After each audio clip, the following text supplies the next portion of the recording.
Let's talk about love bombing. This video was created by psychotherapist Adoa Brashers. Love bombing is a deep intensity, but it is not the same as intimacy. Love bombing happens when someone gives you a lot of attention and affection and praise very early in a relationship.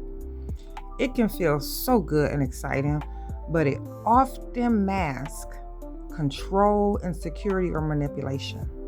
Love bombing can come from unresolved attachment wounds or deep insecurity, and it can quickly create emotional dependency.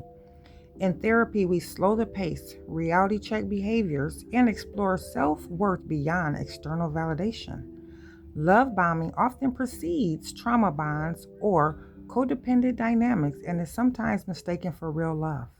You deserve consistency, safety, and choice, not pressure. Thank you.